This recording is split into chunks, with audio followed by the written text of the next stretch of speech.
Tapos prinayback ko, yung iyak ko lalong dumami. Nagsisisi ako ng talagang tunay na pagsisisi, sabi Parang ko. awang-awa ka sa sarili Oo, mo. hindi lang. Galit ako sa sarili ko. Paano ko nagawa ito lalo na sa nanay ko. Kako, paano ko nagawa ito sa kanila? RCA Disco Zebra. 10 years na kontrata. 10 million. Hindi ko tinanggap. Hindi sa ayaw ko ng $10 million. Bakit? Wow. So sabi nila, you're finished. Sabi ko, I don't care. This is already my dream. I'm living my dream. How can you scare me, Kako? Sorry, Megan, medyo may pagka-rebelde Meron. ang kanyang personality. May kasamang action yan, Kako. With what you're doing now, Kako, hindi ka pa rin nagbabago.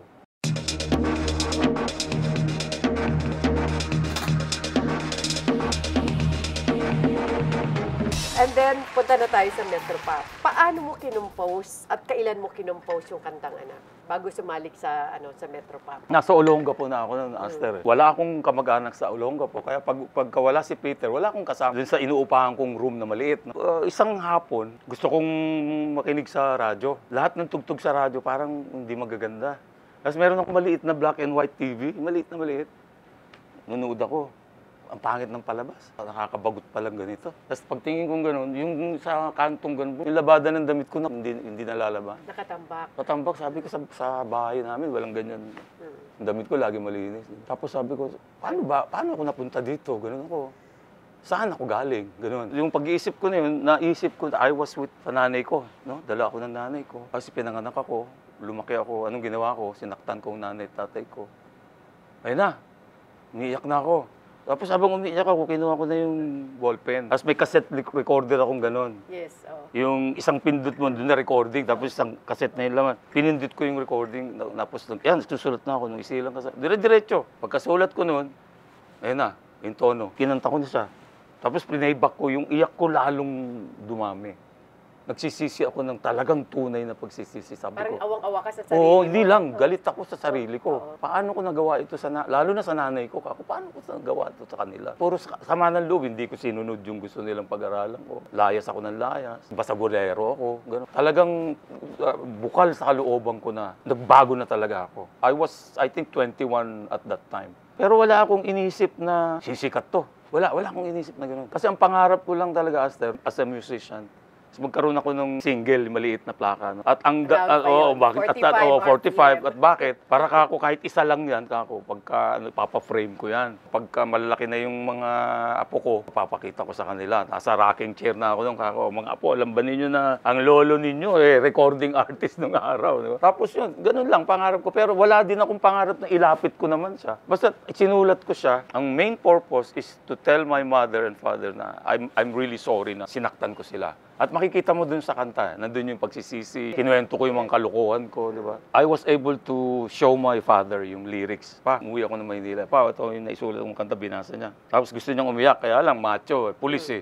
Hindi umiyak, pero makikita mo dito. Halos palabas na yung luha niya. Tapos niyakap niya akong ganun, magaling ka naman pala talaga eh, sabi niya. Kaya lang, meron pong ganun. Kaya lang, dapat nagabugado ka pa rin. Nandun pa rin. Kaya lang. Ang nakarinig ni nanay ko kasi inabot pa ng nanay ko. Si Papa namatay ng maaga eh. In fact, nung mamatay si Papa, ayoko na nang kumanta. Ilang taon ka nung mawala I think I was 23. Ayoko na. Nakalimutan ko pa nga na isinali ko na sa Metropop yung anak. Okay, paano napunta ito sa Metropop? Dahil nga kay Jeremy, yung ka-alternate ko, yung split ends, si Jeremy Navarro, siya yung lead guitarist doon, saka yung band leader din. So sinasabi niya, sumali ako. Sabi ko naman, Tol, hindi tayo mananalo dyan. Bukod sa masama ang tingin sa syudad natin, kung kinabibilangan eh. Kasi yung tawag sa Olongapo is Sin City. Yeah, yes, diba? Yes, so, yes. Sabi ko, hindi tayo papansinin dyan. Huwag na tayong sumali dyan. Hindi, sumali kang ganda ng kanta mo eh. Ayoko talaga, ayoko. So, ang ginawa ni Jeremy, kinatok niya ako sa kwarto. Sabi niya, Freddy, manood tayo ng movie. Sabi ko, sige, manood tayo. Ililibre kita. Pero papunta kami sa sinehan, gumanon yung tricycle. Sabi ko, Jeremy, hindi naman papunta sa sinehan eh. Papunta sa radio station yan eh. Kasi Tol, sabi niya, kukuha ko ng entry. Sasali ako sa Metropop eh. Ayaw mo sumali pero ako sasali.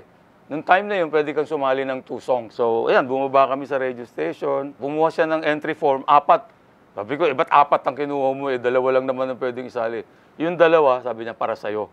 Hindi nga ako sasali. Hindi nga, just in case. And mali mo, magbago isip mo. At least nasa yun na yung entry form. I-fill up mo na lang. So, So, inuwi ko yung entry form. Sa liit ng kwarto ko, araw-araw nakikita ko yung entry form. Tapos, araw-araw din magkasama kami ni Jeremy sa tugtugan. Kinukulit ka niya. Araw-araw niya din akong, pinilap mo na, pinilap. So, napilitan na ako, pinilap ko. Isinali ko. Lahat ng mga composer, musicians sa Olongapo, sumali sila wholeheartedly dahil gusto nilang ma-discover sila. Bukod tangi sa'yo. Ako yung walang interest. Napilitan lang akong sumali. Ako pa yung nakapasok. Ang sabi nila, pambihira talaga to si Aguilar, napakaswerte mo naman. Ikaw yung ayaw sumali, tapos ikaw pa yung napili.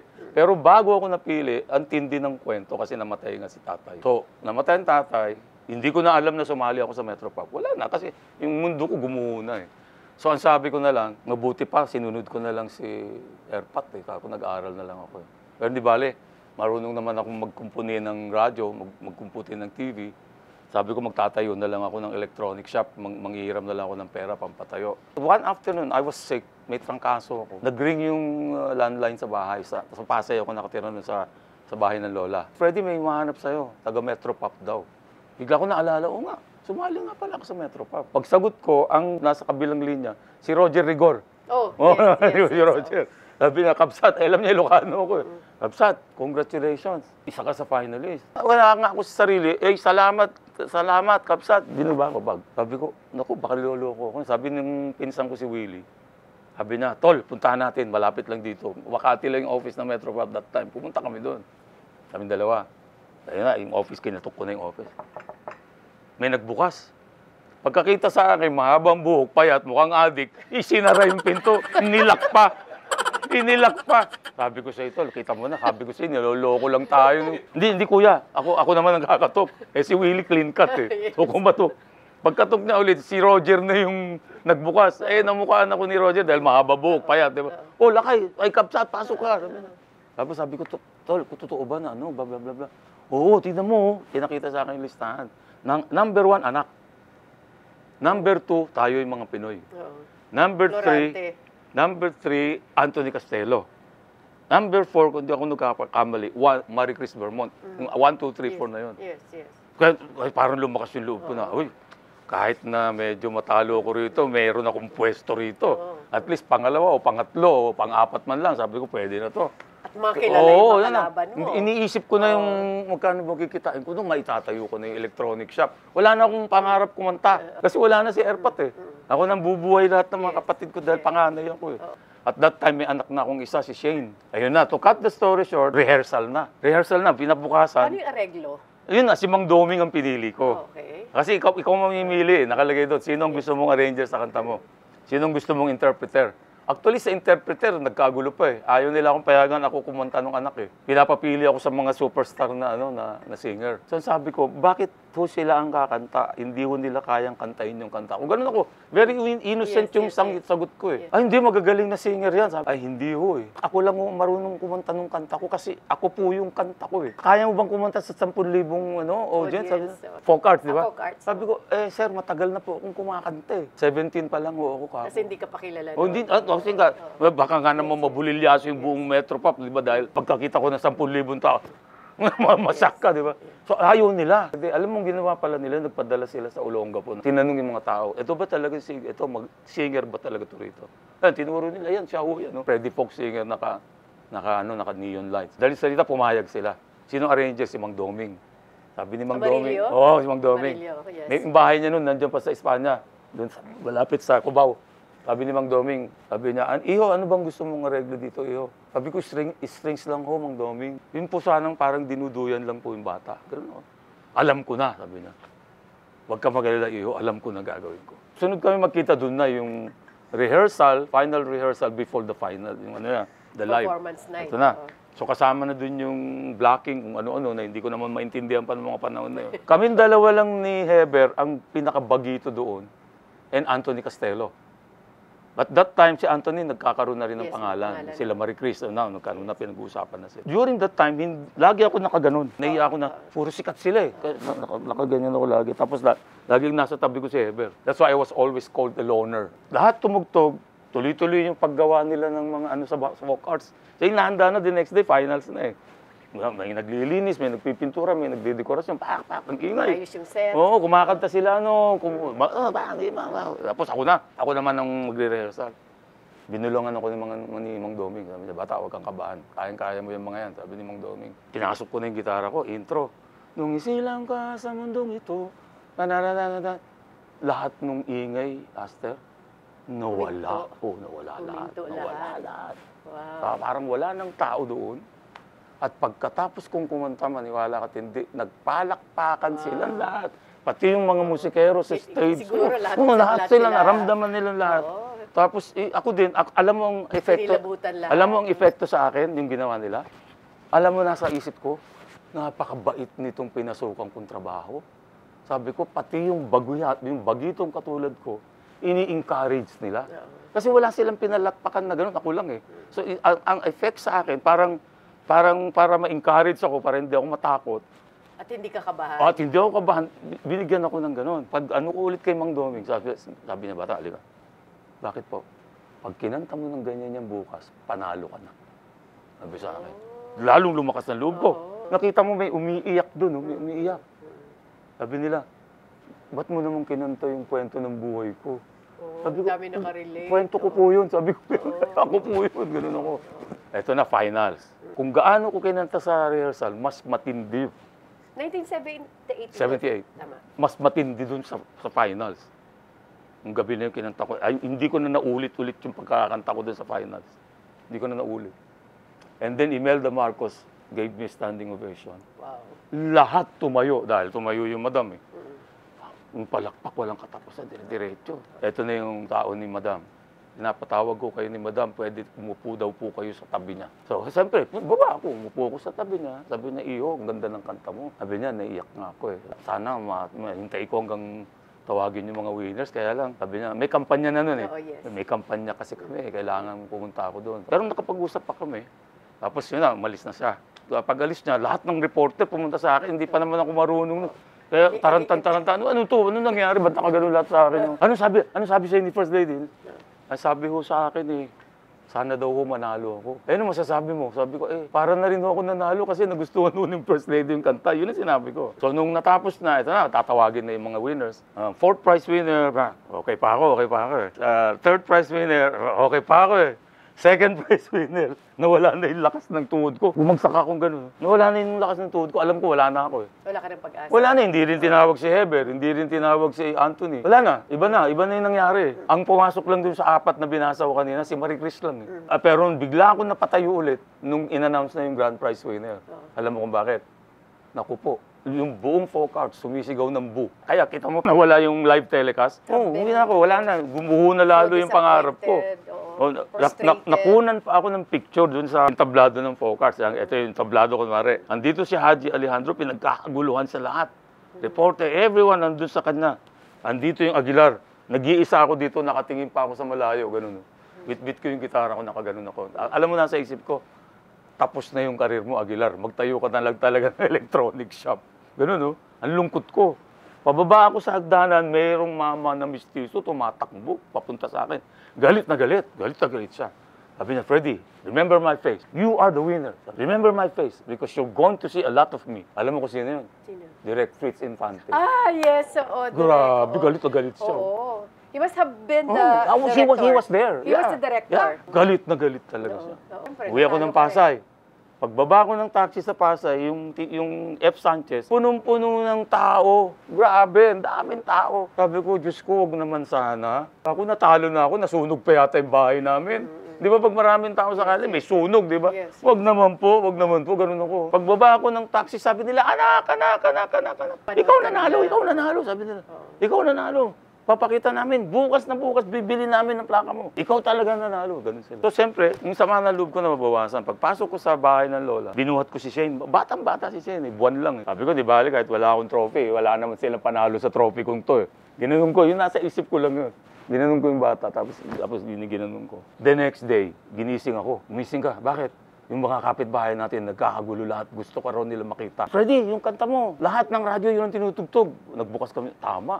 Kahit lumipat ka ng ano, Pero hindi puro mo anak pa ko. ito nare-record. Hindi mo pa ito nare-record. Hindi, na-record na kasi ginawa ko ng album eh. Pero ang title dapat ng album ko, Pulubi. Hindi. What I mean to say is, nung sumali ka sa Metropop, I-record mo siya. You have to record it Kasi first. So that was part of the ipiprint album. na nila yung album. Yeah, oo. right. So recorded na siya. Yes, yes. Kaya lang, ang album ko talaga is Pulubi ang title. Dalawang album ko agad yung pinirmahan ko sa Vicor because they like all my compositions eh. So, imbis na single lang, nung pinarinig ko kay paring Tito Soto yung mga kanta ko, wala silang maitulak kabigin. Sabi ni paring Tito, 2 album na gawin mo. Tol, sabi na. Siyempre, alangan naman sabihin kong hindi. So ginagawa na namin yung album na Pulubi. In fact, tapos na lahat. Yun na lang cover and everything, yung finalization na lang nun. But because natalo ang anak, nag-iba lahat. Ang ginawa na nilang anak yung title ng single, first single, pati album naging anak na. Yung pictorial namin, madali yan. Yung bata doon na nakalabas sa salamin. Yes. Idea ko yun. Kasi mahilig ako magsalamin nung araw na malalaking gano'n eh. Sabi ko doon sa photographer, hindi ko lang maalala yung pangalan. Sabi ko, dito ba sa salamin ko kako, mapapalabas mo ba yung image ng bata dito? Para kako yung symbolic ng anak. Ay, sir, madali lang yan. Eh, kako, saan tayo kukuha ng bata? Eh, may anak po ako, bata, sabi niya. Tama, lalaki. O, yung pinaupo sa isang sulok ng studio. Tapos pinapwesto ako, nag-reflect yung picture ng bata doon sa salamin. Wow. Yun, lumabas yun. Wow. Kaya parang everything is being planned by God Himself. Sabi mo, nung sumali ka sa Metropop, hindi ka pa konektado sa Vicor. Pero nung naging finalist na ako, matagal kasi ito eh. I-announce na nila yung finalist. Siyempre, alam na kagad. Alam na kagad ng Vicor kung sino finalist, hindi pa lumalabas yung publicity. Tama. So they got in touch with me during one of the meeting with the Metropop people. It was Vic De Rosario I chose. You know why? Because he put his hand in my shoulder and he called me pare. Pare, Ganun si Boss Vic. sa akin ka na pumirma, patatabuin kita ng pera, sabi niya. That's why I never called him Boss Vic. I always called him pare. Everyone else called him Boss Vic. Pero pag ako, pare, lahat yan nag-abot sa akin ng calling card. Sa musikerong katulad ko, na sa Olongapo, yung calling card sa amin doesn't mean anything. Anong gagawin ko rito, di ba? I mean, etong si Vic magaling eh. Gumanon ko agad, pare, sa akin ka na pumirma. Patatabuin kita ng pera. Sabi ko, I like this guy. Parang kami lang, parang tropa eh. Yun. Kaya napapunta ako kay Vic. 1979, if I'm right, nang pumutok ng gusto ang anak. Right? Yeah. Ng lahat, ang popularity ng kantang Anak. And actually, Anak made Freddie Aguilar. That song was recorded also in Japanese. Unang-una, hapon. Oh. Hapon muna. Linabas na yung kantang Anak sa Japan, sa original form niya. Although nag-recording din ako later on ng Japanese version. Inimbita na ako ng Japan kung pwede akong pumunta. First class yung binigay sa akin. Kaya akala ko lahat ng ticket ng upuan sa eroplano, first class. Yun ang unang sakay ko sa eroplano, first class pa. So, akala ko ganun lahat ang upuan. So, pagdating ko sa Narita Airport, ako lang mag-isa eh. Wala akong chaperone. And Orly helped to facilitate na maayos ka agad yung mga kailangan ko para makabiyahe ako doon. So pagdating ko sa Narita Airport, gaganunan sila. Pag napapatingin akong ganun, gumaganon sila sa hinahanap ko. Sino kayang sikat dito? Sabi ko, kasama ko. Wala naman akong mamukha. Hinahanap ko. Pero tuwing titingin ako sa gawin nila, gumaganon sila. So inisip ko, sign language na lang. Ginanong ko, sabi nila, sabi ko, ako pala. Paglabas ko doon talagang, nagtitilian sila. Freddie Aguilar, nasa top 20 ka na. Blah, blah, blah. Wow, in Japan. Magpo-promote ka na, gano'n. Bago ako umalis, nasa top 10, nasa top 5 na siya. Tapos kahit saan ako pumunta ngayon, lahat ng fans ko, grabe. Tapos pipirma ako ng autograph, 15 minutes. Yung unang mall na pinuntahan ko, pinapaalis na ako 15 minutes, ang dami pa nakapila. Ayoko umalis. Wait, let's move to another mall of Tokyo, sabi nila. Sabi ko, but what about them? They will get angry at me. Sabi, no. They don't get angry. They know that you will be signing for 15 minutes only. No, kako, not in my country. They will break my record. They will tell me I'm snob. No, this is Japan. Sabi nila. If they want, they can follow to the next mall. Tapos, paakyat yung anak.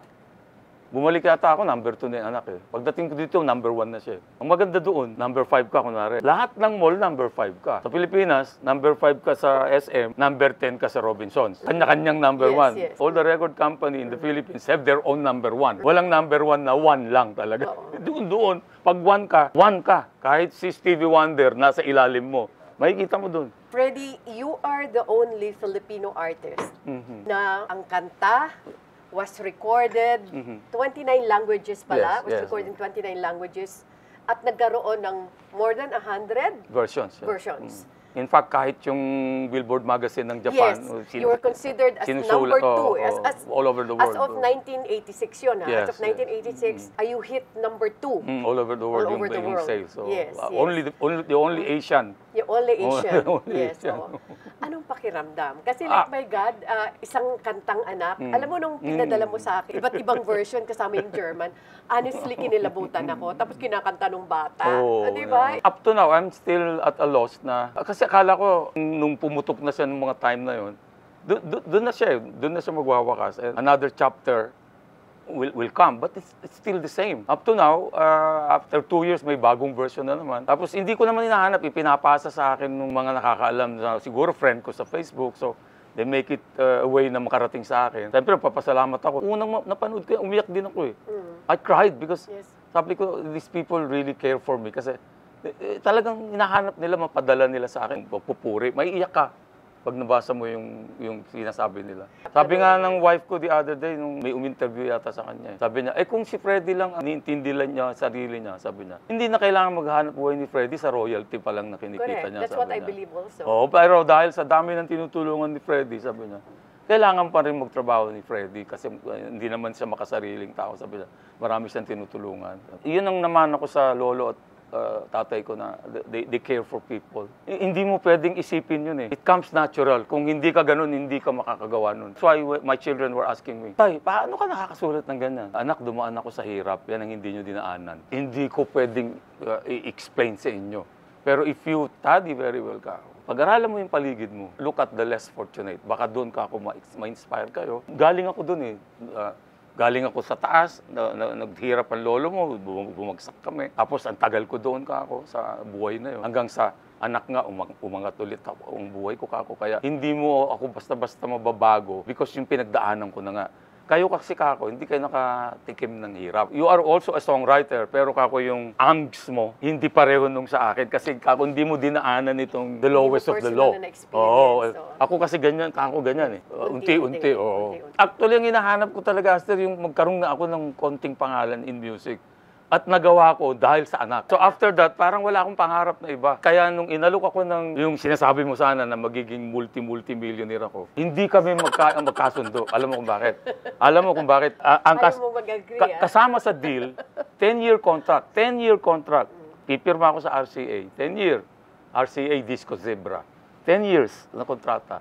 10 million. Hindi ko tinanggap. Hindi sa ayaw ko ng $10 million. Bakit? Hindi na ako Pilipino. Pag pirma ko ng kontrato, automatic Amerikano na ako. Dadaling ko yung buong pamilya ko, pati nanay ko, pati katulong, payag sila sa sweldo. Pati driver, sagot nila lahat, sweldo nila lahat. Pati kung magkanong cash ang gusto kong ilagay sa wallet ko. Ilang plastic money ang kailangan ko, yung credit card, ilan ang gusto mo, kakarga namin lahat dyan. Huwag mo intindihin yung pag-aaral ng mga anak mo kung ayaw mo sila mahiwalay sa'yo. Pag nag-concert tour ka sa buong mundo, kasama mo yung mga anak mo, pati mga tutor nila, kasama sa lahat yan. Sagot namin lahat yan. Ganun sila. Sabi ko, ayoko eh. Bakit? Sabi ko, hindi ko gusto maging popstar. Wala na ito. Iibahin na nila. Wala na yung gaganong-ganon ako dyan. Yung raw na galaw ko, magiging finish na yan. Tuturuan na ako. Choreography, ganito, ganyan, everything. Sabi ko, ayoko nga yan eh. Sabi ko, dalhin niyo ako sa Nashville. Kasi sa Nashville, raw. Di ba? Country, di ba? Dalhin niyo ako doon kako. Pag hindi ako nag-number 1 doon sa loob ng 6 na buwan, gagawin ko kako yan, yung pop. Sabi nila, hindi. Kayang-kaya mag-number 1 sa Nashville, sabi nila eh. Because of your, yung aura. Yung aura ko nga daw. Ayaw nila. So, hindi ko pinirmahan. Tapos, nagalit pa sila sa akin. Ayaw na nilang mag-release ng Freddy Aguilar. So, sabi nila, you're finished. Sabi ko, I don't care. This is already my dream. I'm living my dream. How can you scare me, kako? This is my dream. Tapos na. So, what you want me to do, it's not part of my dream, kako. Yeah, especially kako becoming an American. Never, kako, in my wildest imagination that I would love or I would like to be an American. Hindi sa nagsusuplado ako, kako. Yun ang talaga ang damdamin ko, kako. Ibang klase ka. So, had it been another artist? Ay, tatanggapin na yan, pipikitan na yan, pera na to eh. Hindi, yung upbringing ko kasi is, yun, maging makabayan, patriotic, nationalistic. Ganun nila ako pinalaki. You know why? Binantayan nila ako kasi ako yung panganay na lalaki, so bantay na bantay ako. Pati yung mga wisdom nila, pinapasa-pasa sa akin. Pero, I told Megan to accept because she was young. Kasi sabi nila, since ayaw mo, Freddy, At that time, nagkakapangalan ni si Megan, bata siya eh. 11 years old si Megan, ang galing ng drummer, tapos kumakanta pa, no? So nakarating sa kanila yun. Tapos pumunta sila dito, sabi nila, Freddie, siguro naman sa anak mo, papayag na kayo. Sabi ko, hindi pwede. Kausapin mo siya. Kahit anak namin yan, hindi namin pwedeng i-turn over sa'yo kung ayaw ng bata. If you want ako, you can talk to Megan. Miniting kami sa Shangri-La ba yan? Doon kami nag-meeting. No? Inausap nila si Megan. Sabi ni Megan, no, I want to be an alternative artist. Sabi ni Megan, no, I don't like that. Sabi, English era sila. Sabi ko, I told you, if she agree, we will sign the contract. So convince her. Binulungan ako ni Carlos, sabi, ikaw kaya kumumbinsi sa anak mo, baka sakali mo. Hindi kinausap ko. Yan, anak, sabi ko, 12 years old ka pa lang. Yung grupo niyang Luz Biminda, sila Cowboy, anak ni Sampaguita, blah, blah, blah, di ba? Galing nila eh. Sabi ko, anak, 12 ka lang. 10 taon yung kontrata mo, hindi nga 10 million, 1 million ang offer sa kanya. Kasi wala pa namang pangalan. Di ba? Sabi ko, alam mo ba kung magkano yung 1 million, anak? After 10 years, 1 million, ilagay namin sa bangko sa pangalan mo. $1 million mo. Pagbalik mo ka ako, nandyan lahat yung pera mo. After 10 years, 22 years old ka pa lang noon, anak. Lahat ng alternative album na gusto mong i-produce, sobra-sobra pa yung pera mo na 1 million dyan sa bangko. Pwede ka na magtayo na sarili mong record company, sarili mong label, sa lahat, sarili mong studio, everything. Ayoko nga tayo, gusto ko nga alternative ako. Ipinarinig sa kanya yung sample ng kakantahin niya. Nakita mo sana yung mukha ni Megan. Alam mo yung pinarinig? Long, long distance love affair. Oo. Sabi ni Meg. The opposite of her, ayaw. music. Ayaw talaga. Sayang yan. Pagsisisiyan mo yan, paglaki mo ka. Hindi siya nakinig. Tama yung nasa mga banal na kasulatan. Ang hindi nakikinig sa magulang, hindi suswertehin. Ako, hindi nga ako nakinig sa magulang ko. Nag-sorry naman ako dahil sa anak. Yes. Bumawi ako. Bumawi Diba? Nabanggit na rin lang nabanggit mo na rin lang si Megan. Sorry Megan, medyo may pagka-rebelde ang kanyang personality. So, kumusta kayong mag-ama? We are talking, but she's still not allowed in my house. Kasi nasa akin yung anak niya si Anaya. Pinag-aaral namin. Tapos yung isang apo ko pa si Sky, nasa bahay din. Pero si Sky is anak ni Jericho, na nakatira sila sa bahay. Dalawang anak ko lalaki, nasa bahay ko pareho eh. Si Megan, hindi siya pwede doon until malaman ko na talagang nagbago na siya. Kasi si Megan, sinasabi niya sa akin, Tay, nagbago na po ako. Sabi ko, anak, hindi mo kailangan sabihin nagbago ka sa akin eh. Ako malalaman ko yun, anak, pagka alam ko na nagbago ka. Ako mismo magsasabi sa iyo, anak, halika. Nagbago ka na eh. Pero kako, hindi mo pwedeng sabihin lang. May kasamang action yan, kako. With what you're doing now, kako, hindi ka pa rin nagbabago. Maraming hindi nakakaalam na isa ka ng tama ba yung word na converted? Actually, hindi. Mali daw siya eh. Because when I was reading the Quran, everyone is born Muslim. Yun yung concept ng God. Because He created us. He wanted us all to be a Muslim. But then, kasi nung binaba niya yung mga book at nalaman na ng mga tao na may kanya-kanya ng talino, nag-divide sila, naging sect, sabi mo kanina, sekta. But his concept is talagang Muslim kayong lahat. Kaya kita mo, pagka nag-convert ka sa ibang religion, bibinyagan ka. Bakit ka binibinyagan? Para mawala yung pagka-Muslim ng bata. Kasi pagkapanganak mo, Muslim ka eh. Kaya bibinyagan ka para maalis yung pagka-Muslim mo. That's why they call it balik Islam, kasi na-convert ka sa another religion, and for you to go back to Islam, tinawag nilang balik Islam. Pero actually, all of us are born Muslims. Did somebody convince you na maging Muslim? No. I was born a Catholic, tapos I was searching for one God. Binabasa ako sa Bible ng King James Version. May nakalagay doon, kung naguguluhan ka na sa mga kasama mo sa pananampalataya, sabi niya, kung naguguluhan ka na sa mga kasama mo sa pananampalataya, mas mabuti pang iwanan mo sila, pero yung relasyon nating dalawa, sabi niya, ituloy natin. Magmula ngayon, dumiretso ka na lang sa akin. From now on, tayong dalawa na lang mag-usap. So from 1986 up to maging Muslim ako 10 years ago, yun ang religion ko, yung kaming dalawa ng mahal na Allah. I talk to Him. Even up to now, at that I'm already a Muslim. Yung relasyon ko na yun, hindi ko inalis yun. Ang maganda lang ngayon, mas naitama ko yung belief ko with Him. Naitama ko na mas ito pala talaga. Ang pinaka-importante, you are at peace with Yeah. yourself. But even before, I was always at peace. Kaya nga naghahanap ako eh. Nahanap ko siya eh. But it's also written in the Quran na hahanapin mo talaga siya. Yung tunay na nag-iisang God. Sabi niya, linagay ko lahat sa inyo yan. Sabi niya, na mga nilikha ko, sabi niya, nahahanapin niyo ako. ang inyong nag-iisang Diyos. If I'm right, you're allowed to marry four. Four, Okay. pero But in your case, in my case, kung mababasa mo kasi yung Quran, hindi siya ganun kadali. Kasi nakalagay, mahigpit ang sinasabi ng Quran. Pwede kang mag-asawa ng isa, sabi niya, 2, 3, hanggang 4, kung kaya mo. May nakaduktong yun na kung kaya mo, at kaya mo din silang tratuhin ng pantay-pantay, mabigat yun. Nung mabasa ko yung pantay-pantay, sabi ko, Hirap yun. paano ko gagawin yun? Kung 4 yan, hindi naman pwedeng pare-pareho ugali niyan. Meron dyan makulit, may nager, merong martir. Magkakaiba talaga. Magkakaiba. So how? Ang tawag ko nga sa mga 4 ang asawa na Muslim, ang tawag ko sa kanila, these are the super Muslim. Kasi kaya mag-asawa ng 4 eh. Eh yung isa nga lang na asawa mo, Mahirap na. sakit na sa ulo eh. Di ba? Gawin mong 4. So pag inaaway ako ni Babe, ni Jovi, sabi niya, siguro mag-aasawa ka na, mag-aasawa ka ulit. Sabi ko siya, hindi na ako mag-aasawa. Babe, 4 na asawa ko, sinasabi ko sa kanya. Bakit? Sabi ko, nanay ni Shane, 1. Nanay nila Megan, 2. Si Antoinette kako, na hindi kami nagkaroon ng anak. Dahil nakunan din na ilang beses. Hanggang sa kailangan niya magtrabaho sa Amerika. So kako 3. pero magkakahiwalay yun, Oo, hindi sabay-sabay. pero 4 pa rin. Oh, yeah. 1, 2, 3, 4. Tama. Ang sabi siguro ng mahal na Allah, bibigyan kita ng 4 na asawa, Freddy, pero hindi sabay-sabay.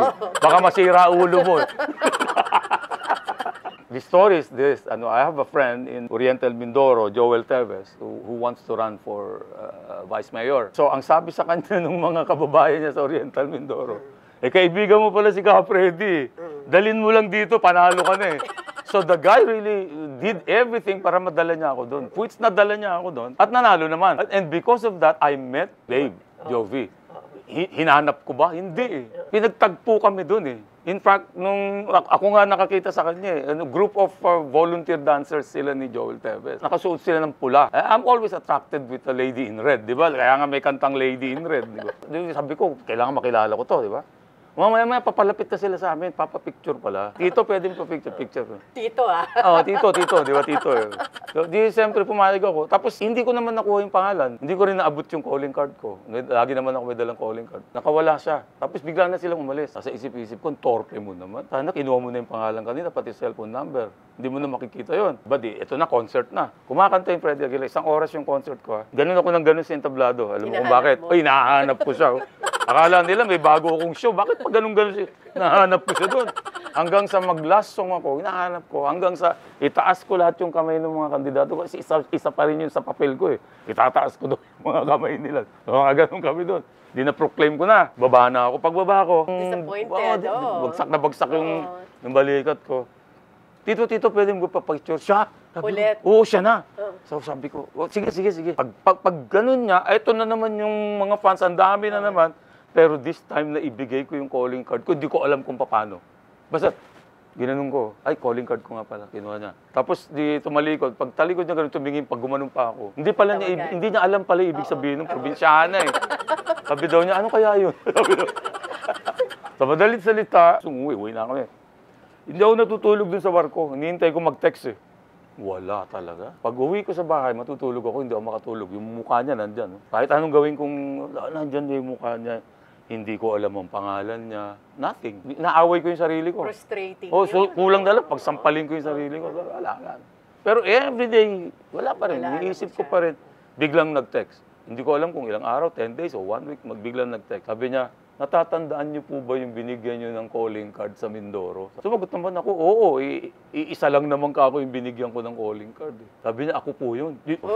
Sabi na nung dibdib ko, di ba? Naku, napapasuntok na ako sa area na gano'n. Parang akong bata ka talaga. Masaya ka na. Tapos, syempre. alam mo, tinext ko agad, may boyfriend ka na ba? Hindi sumagot, ang tagal. Ako, sabi ko, nagalit yata ka ako. Sumagot siya. Sabi ko, ba't hindi ka sumagot? Sabi niya, wala na kasi akong load. Pero hindi pala totoo. Alam mo ginawa ko? Pinadalan ko ng load na 500. Every other day ata, araw-araw pinadalan ng 500 na load para wala masabi, di ba? Walang excuse, di ba? Tinawagan ko ngayon. Sabi ko, di ba, alin naman kung ayaw mo naman kako na makipagrelasyon sa akin kako. Kasi binata ako, kako matagal na eh. So kung ayaw mo naman, okay naman, maging magkaibigan lang tayo. Tapos yun na, sumagot na. Hindi, kasi nabinigla mo naman ako eh. Sabi niya gano'n, yung mga kaibigan ko, inaalas ka nga nila ako. Nung pinakita ko yung text mo, tinatanong mo kung may boyfriend ako. Sabi doon ng mga kaibigan, ala, lagot ka, niligawan ka ni Ka Freddy. Sabi doon. Sa madalit salita, Linigawan ko na siya. Meron akong concert sa Malaysia. So sabi ko, gusto mong sumama sa Malaysia. Sabi niya, hindi pa ako nag-abroad eh. Sabi ko, madali lang yun, sasama nga kita eh. Wala naman akong passport eh, sabi niya. Padala mo yung birth certificate mo, doon ako nagulat. 16 years old. Sabi ko, patay tayo rito nga ako. Reclusion perpetua to. Alam ko na to. Marunong naman ako makipag-date sa minor. Since then, pumunta siya na Maynila, hindi pwedeng wala siyang chaperon. Lalabas kami, hindi pwedeng walang chaperon. Everything, I did it according to the book. So, safe ako. Bibigyan ako ng award sa Soler. So, kailangan kong pumunta doon. Lifetime Achievement Award from ABS-CBN. So, paano mo tatanggihan yun, di ba? Di natapos, binigay yung award, tinanggap ko, thank you, blah, blah, blah, blah. Alis na kami kasi hindi naman ako nag-stay ng after party. Hindi ako mahilig doon. So, umalis na ako. Yung ambush interview, doon na nagka-leche-leche. Sinabi ko yung totoo. Sabi nila, Freddy, bata pa yung girlfriend mo, kako. Sabi nila, oo, kako, 16 lang yan. Pero huwag kayong mag-alala, kako. Alam ng nanay niya, ng tatay niya, pati lola niya, kako, kinausap ko lahat. At ito, kako, pinsan niya tong kasama niya. So, kita mo, ako, may chaperon kami. Tingnan mo, kako, si Jericho. Kasama din niya yung girlfriend niya. So, hindi kami lumalabas na kaming dalawa lang. Makikita mo, kako, sinusunod ko yung protocol kako ng dating a minor age. Pero lumabas ngayon, sinulat ng mga... Naging controversial yun eh. Oo, sinulat nila ngayon. Ano yun? Ang tawag nila doon? Cradle snatcher ba? Yes. Oo. Hindi ako galit. Natatawa ako. Kaya lang, nung tinamaan na yung family ng girlfriend ko, yun na. Malungkot na kami noon. Sa madalit salita, naglabas na pumayag ako lumabas sa isang TV.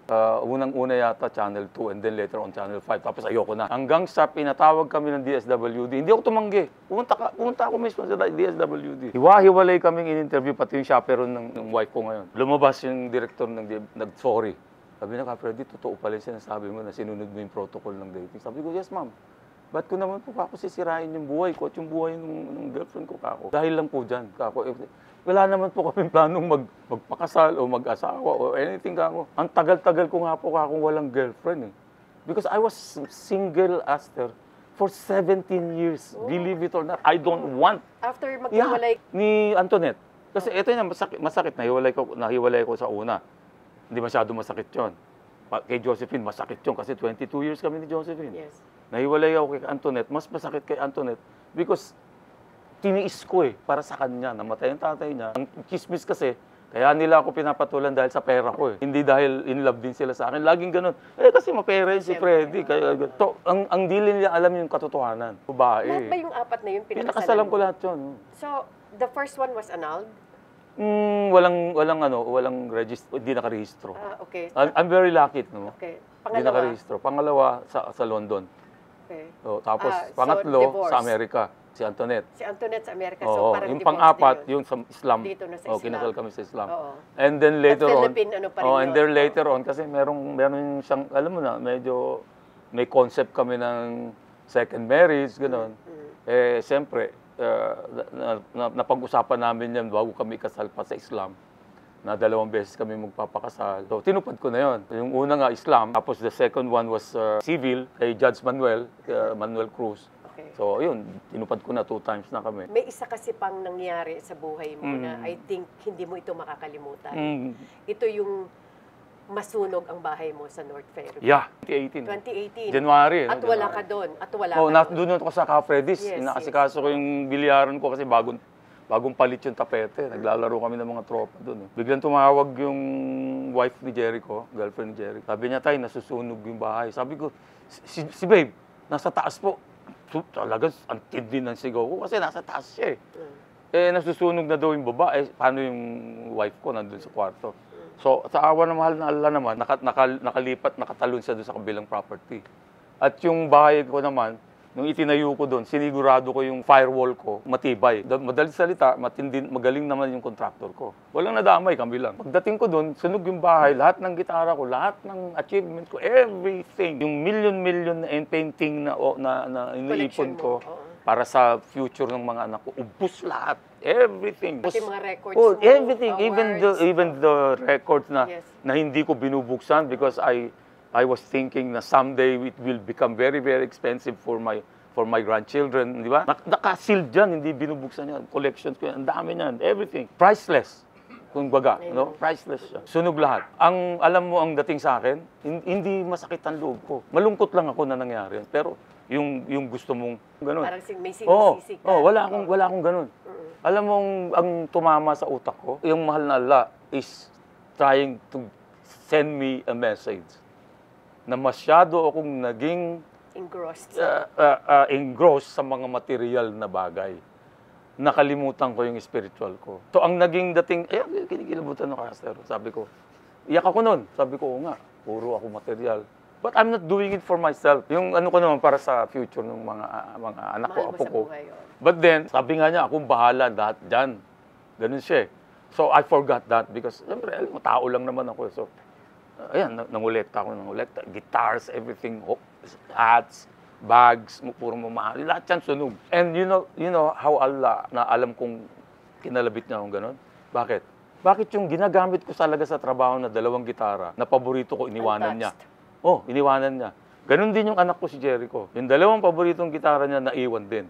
Ganun din kay Jonan, yung bass guitar ni Jonan, hindi rin nasira. Pero yung kwarto namin na may Quran, which is 3, si Jonan, kwarto ni Jericho, yung nag-iisang kwarto namin ni Mrs. sa 2nd floor.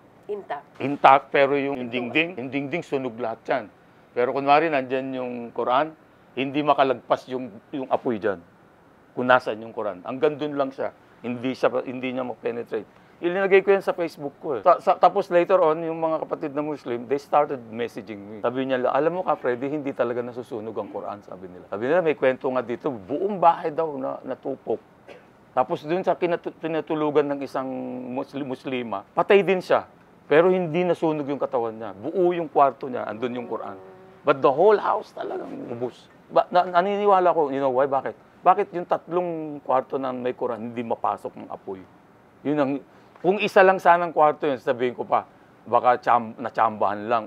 Pero 3, Esther, 3. May mga nagsabi na mahirapan ka nang ibalik yan, idol. Siyempre, may edad na ako eh. Sabi ko, pero wala sa isip ko yun na, hindi, mababalik ko rin yan, unti-unti. It took me almost 3 years to build it again. Same house. It's even better now. Oh, yes. Mas maganda na ngayon lalo. Bago kita pasalamatan, Freddy, please allow me to thank my personal sponsors. Thank you so much to Ever Belena, Hello Glow, Beautyderm, Aficionado by Joel Cruz, Nutritech, thank you so much to Jos de la Luna, Iris Beauty Care, Vine Holistic Medical Aesthetics, Pandan Asian Cafe, maraming salamat kay Dennis and of course kay Alvin, Chato Sugay Jimenez, Nes Asila Salon for My Hair and Makeup, Gandang Ricky Reyes, Colority Clothing by Bebot Santos, Richie's Kitchen by Richie Ang, Studio Manila, at maraming salamat sa Vanilla Skin na matatagpuan po dyan sa Robinsons, Manila. At sa inyong mga kaibigan, sa inyong patuloy na pagsubaybay at pagsuporta sa TikTok with Aster Amoyo. Huwag niyo pong kakalimutan mag-subscribe, mag-like, and hit the bell icon dito lamang po sa TikTok with Aster Amoyo. My good friend, Freddy, it was really a pleasure. Salamat. Alam mo, siguro magkakaroon pa tayo ng book 2 dahil marami pa akong gustong itanong at marami pa tayong gustong i-discuss at pag-usapan, pagkwentuhan. Maputol kita, Yes. Aster. Nabanggit po si Joel Cruz. Yes. Si Joel Cruz, isa yan sa tumulong sa akin nung nasunugan ako. Oh.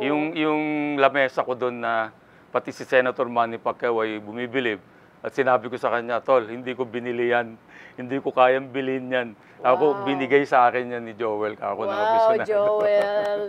Freddy, maraming salamat. Thank you, Aster. It was really an honor. Din At po. syempre pa sa iyong mga Salamat po sa inyo. milyong tagahanga, not only in the Philippines but worldwide. Mga kaibigan, hanggang sa muli, dito lamang po sa TikTok with Aster Amoyo. God bless us all.